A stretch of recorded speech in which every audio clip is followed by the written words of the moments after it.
Hi.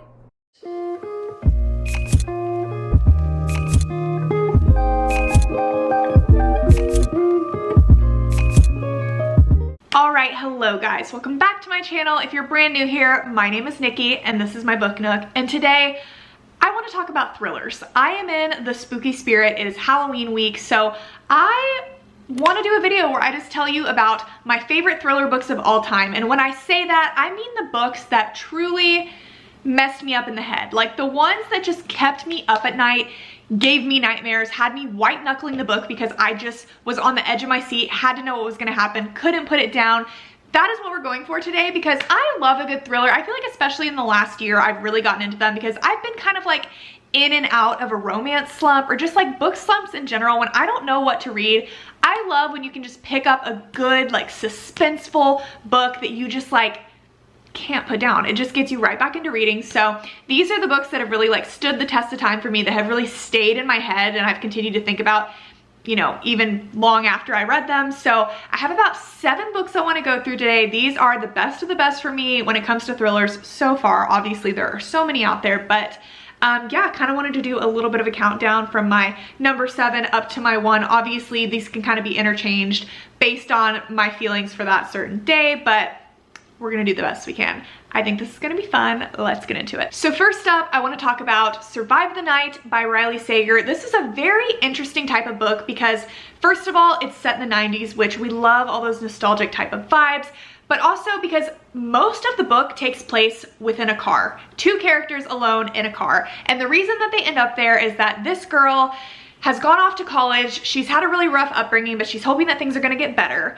But unfortunately, they don't get better once she goes to college because there's actually a serial killer on the loose and her college roommate ends up being his latest victim. So she just really needs to take a mental break. She feels a lot of guilt around her roommate getting killed because she was with her that night. So she needs a ride home to where she's from, 6 hours away, but she does not have a car. So in the most 90s way possible, she goes and puts a flyer on this rideshare board that they have on the college campus. This man ends up saying that, you know, he's also driving to that same location. He's willing to take her. They can carpool. So she's now agreed to take this 6-hour car ride with this stranger, and he cannot leave until nighttime. So now they're in this car together and everything seems fine initially. When she first meets him, he seems like a perfectly nice man, but as their drive continues, a lot of red flags start popping up. Some information that he previously gave her now is not quite lining up with other stories that he's telling her, and she just thinks that maybe he's not who she thought he was, and it is just a super tense, suspenseful story. It's told in a very interesting sort of format. There's a lot to this book. Like, the girl is really obsessed with movies, and she kind of has like this PTSD sort of thing where she starts daydreaming, but in a very specific type of way where she kind of like lets her life play out in her head like it's a movie. So it kind of turns into a bit of like an unreliable narrator situation because at times you don't know if what she's seeing is actually happening or if it's like a scenario she's playing out in her head. So it's just super, super interesting. I really liked this one. I wasn't sure where it was gonna go, but by the end of it, I was so impressed. I really, really liked it, and I definitely recommend it, especially during Halloween, during the fall. It matches all the vibes. Next up, I want to talk about Don't Let Her Stay by Nicholas Sanders. This is a thriller through and through. This is basically about a woman that has recently gotten married. She is in a bit of an age gap relationship. Her husband has had a previous marriage, a previous child with another woman, and now they have gotten together, and he has kind of an interesting relationship with his daughter from his previous marriage. They don't really get along. They haven't spoken in a while. They're a bit estranged from one another. She holds a lot of resentment towards him because, you know, the marriage did not work out because he's now remarried another woman, and so they haven't talked in a while. But now that the 2 of them have had their own baby, that daughter has basically reappeared and decided that she would like to be in her father's life again, that she would like to meet her half-sister. So the couple is very excited about this. They want her, you know, back in their lives, and it all seems good and fine. She comes to stay with them, and it's just supposed to be a short-term trip, but as she gets to the house, we learn that she actually has dropped out of school and she kind of like needs a place to stay for a while. So the young wife is very okay with this. She's like, of course, this is your daughter. Like, she can stay, no problem. Also, this works out really well because I've recently had this baby. I'm trying to start working again from home. She can help watch the baby. Like, it'll all be good and fine. But very quickly after the daughter arrives, things just start getting weird. She very much acts a certain way when the dad is around, but acts a completely different way when the wife is around. A lot of creepy things start happening, like in the night in the house when she's around the baby. Like, things are being caught on the baby monitor. She's telling the wife one thing, telling the husband another. The wife and her are having conversations, and then she's acting like those conversations never even happened. Like, it is just one of those books where you feel like you're going a little bit crazy. And one of my favorite things about thrillers, like one of my favorite types of thrillers, are those kinds where they're just really sort of like claustrophobic feeling. Like, this girl is inside of this woman's house. Like, she is living with her under one roof. They have to share this space, and like she can't get away from her, and she just like gets so inside of her head because they're around each other all the time. It's just done so well, and this book was just very, very good. There were multiple twists to this, like plot twist upon plot twist upon plot twist. By the time you got to the end, literally up until the final page, there were still plot twists being thrown at you, and I'm a big fan of that. It really kept me on my toes. It was definitely a good one. So up next, let's talk about Rock, Paper, Scissors by Alice Feeney. This is unlike any other thriller I've ever read. It has a very interesting aspect to it.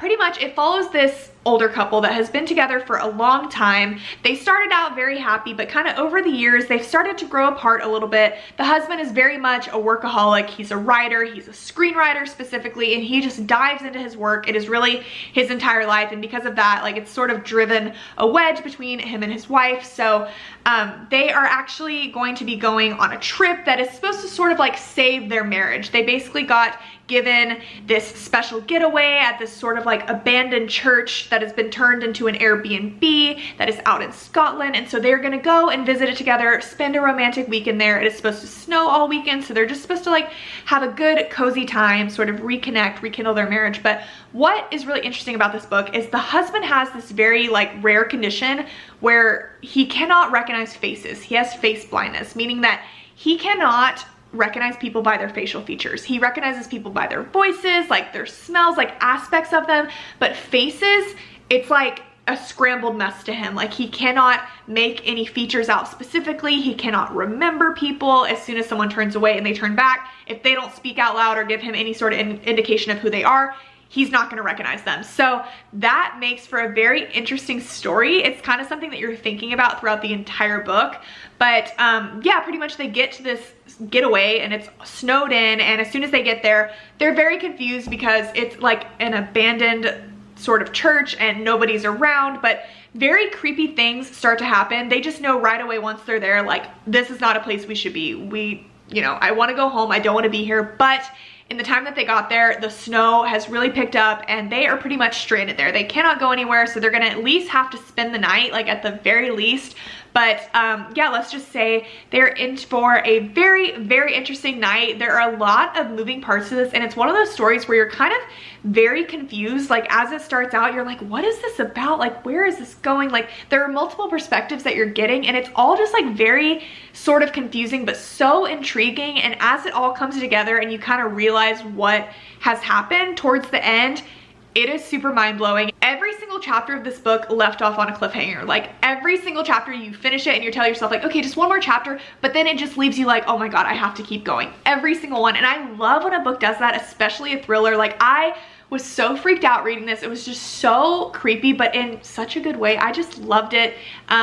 Definitely a good one. Alice Feeney in general, I've read a few by her now and I really just like her stuff, but this one is definitely my favorite. It's just something different and I really liked it. So next up, we need to talk about The Sundown Motel by Simone St. James.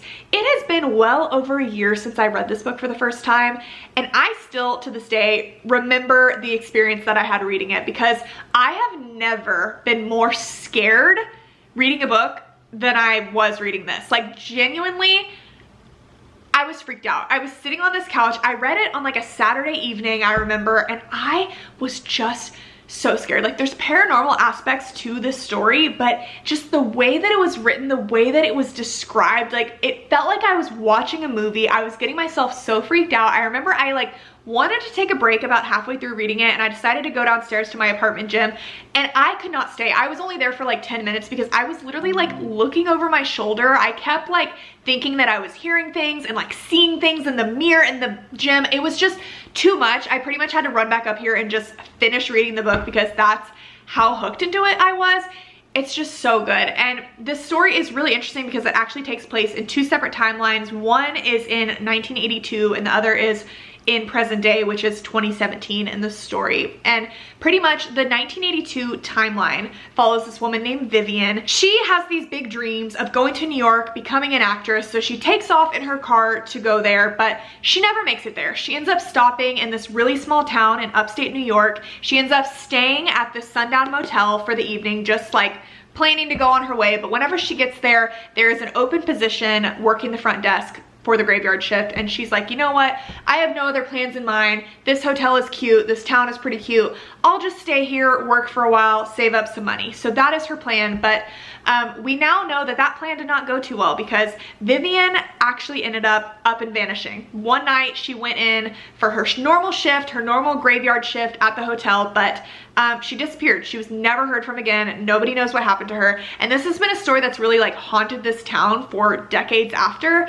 And it's even haunted Vivian's sort of descendants, her family. Her niece has really just always thought about this story of her aunt that disappeared. Her mom was never really willing to talk about her sister, what happened to her, because no one really knows and it was just kind of a sore subject. But now her mom, Vivian's aunt, has passed away, so the niece is determined to figure out what happened to her. She's like, I just need to know, so she leaves her college behind and goes to this small town in New York and pretty much decides to like retrace the steps of her Aunt Vivian. So she goes to the Sundown Motel. It turns out that there is an open position once again to work the front desk during the graveyard shift, so she gets the genius idea that she is going to take this position and just try to figure out anything she can about her aunt. And very quickly you see the 2 timelines, like as they're playing out, you see Vivian's entire journey of working at this motel, and then you see her niece there trying to figure it out, and they're having very like mirrored sort of experiences. Lots of weird things go down at this motel, especially after the sun goes down. Some very paranormal type of things. It's totally a thriller, but it's also a mystery. Like, you're putting together the pieces of what happened to Vivian, and this book just freaked me out so much. Like, there was one particular scene, like creepy things happened, but I just remember there was this one particular scene in this book that like when it happened, I was like shaking and reading it, and I was just so freaked out. Like, I've just never read a scary scene in a book or like a paranormal sort of scene in a book that really kind of like freaked me out in the way that this one did, but it was just so good. And even like when it finished, I just loved it. I think about this book all the time. I don't feel like I've read a thriller that has like such good paranormal elements to it. So yeah, definitely a favorite. I think about this one all the time. So honestly, these next 2 could kind of be interchangeable. It's really hard for me to pick one that I liked better because these 2 are just like my ultimate thrillers. Like, if anybody asked me for a thriller recommendation, it is always these 2. One of them was kind of my first love, the first thriller I ever really read, the first one that just like really got to me, and the second is a more recent read for me, but truly it might be the best. Like, both of these just made me feel like I was going absolutely insane, so I will just talk about both of them kind of at the same time. It's Varity by Colleen Hoover and The Housemaid by Frida McFadden. Both of these books have like that same sort of element that I was talking about with Don't Let Her Stay, where they just feel very claustrophobic. They are both about young women that go and stay in these houses that are not their own, and they just basically feel like they're going insane. I guess I kind of have to talk about one before the other, so I will talk about Varity because it is my first love. I have always said, I think Colleen Hoover is meant to write thrillers. She is so good at it. She is so like great at building suspense and really messing with your mind and just like truly scaring you. Like, she has a couple of kind of like thrillerish type of books that truly I was like gripping the book because I was so freaked out. This story specifically follows this woman named Lowen. She is a struggling writer. She's really tried to find success on her own in the writing field, but it just hasn't worked out for her. But she ends up getting this offer from her agent. to pretty much ghostwrite this series. This author apparently started this series but is not able to finish it, wants it to be finished. So Lowen goes to this meeting and learns that it is actually this very famous author named Varity Crawford. It turns out she has been in a very bad accident and she's just in a state where she's just not there. Like, she's physically there, but she's not mentally there. She cannot walk, she cannot talk, much less can she write. But her husband just knows that she would want this series to be finished. Like, there are so many fans out there that want this series finished. So they have the idea to hire Lowen as a ghostwriter to finish this series out for Varity. So in order to do this, Varity pretty much is going to go and stay at Verity's house with her husband, with her son, with their sort of housemaid, so that she can go through Verity's files in her office, find anything that she might have left behind, any notes about the series, kind of like look through all of her past work so that she can write the rest of the series with Verity's voice and, you know, try to do it justice in the best way she can, in the way that Varity would have. But shortly after arriving, Lowen experiences a lot of things. First of all, Varity is in this house, even though she, again, cannot speak, cannot move. She is here. She has like a caretaker that takes care of her. She like wheels her around in her wheelchair. She, you know, feeds her, puts her to bed, whatever. But Varity is there. And even though she can't speak, it's a very like creepy sort of presence. Just having her there, and especially because, you know, it's been many months since she's been in this accident, but Lowen and the husband kind of have this weird, like, very intense chemistry right off the bat, but that is not why she's here. She's here for work. So she gets into Verity's office, and really quickly she ends up coming across this manuscript that she knows was not really ever meant to be seen by anyone, or so it seems that way, because it is essentially the story of like Verity's life, the story of Varity and her husband's sort of relationship in very graphic detail. And it's very obvious upon reading like just a few sentences of this that Varity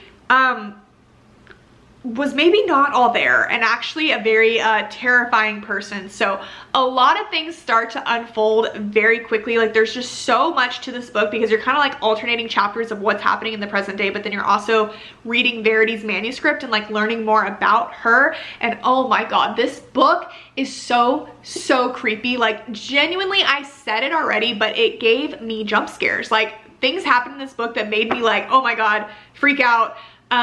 It was just so good. Varity is just so creepy. And to this day, like, when the book finishes, it's kind of meant to be in a way where you don't really know what to believe, and a lot of people still kind of debate it, discuss like what really happened. It's just, there's nothing like it, and I loved it so much. I still think about it all the time. But if you've already read Varity, if you're a fan of that, I promise you would love The Housemaid by Freida McFadden, because it has very similar sort of aspects to it.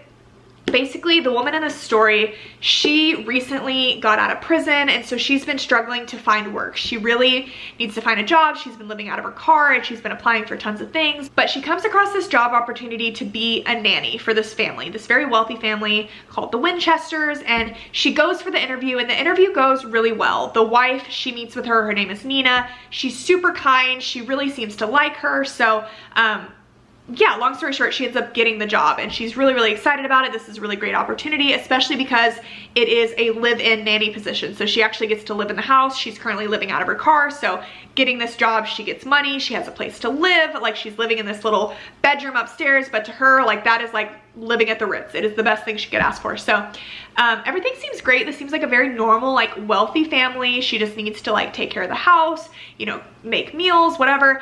But shortly after starting, things just get a little bit weird. Like, I have never felt so gaslit in my entire life as I did reading this book.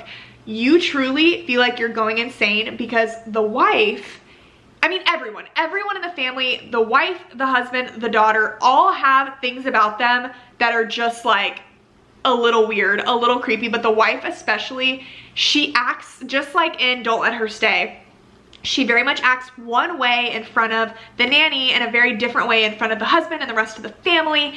And there are just so many times where people will like tell the nanny certain things and then say a different thing around someone else, or like she'll think one thing was said but it was actually another. And just like, you feel like you don't know what is real, what is actually happening. She's up in this tiny little room, and again, it's just a very like claustrophobic type of feeling because she's like stuck in this house. She desperately needs this job. She wants to do a good job, but she kind of feels like she like keeps failing over and over, and it just gets so intense. Like you get to a point where you're just like, your heart is beating because it is just so suspenseful, and things just get like crazier and crazier. And this is one of those books where you think it's one thing, but there are multiple parts to this story, like part 1, 2, 3, whatever.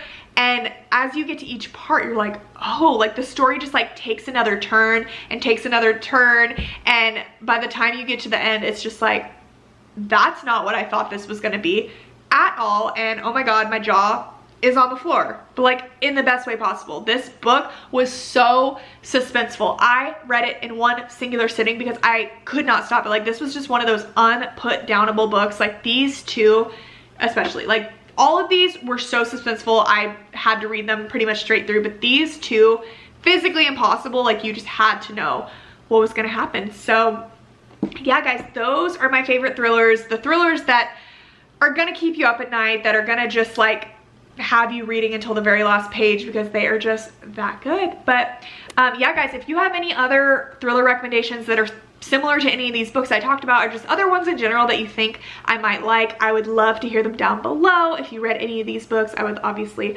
love to hear your thoughts on them. But yeah, guys, that is it for me today. Thank you so much for watching, and I'll talk to you very soon. Bye.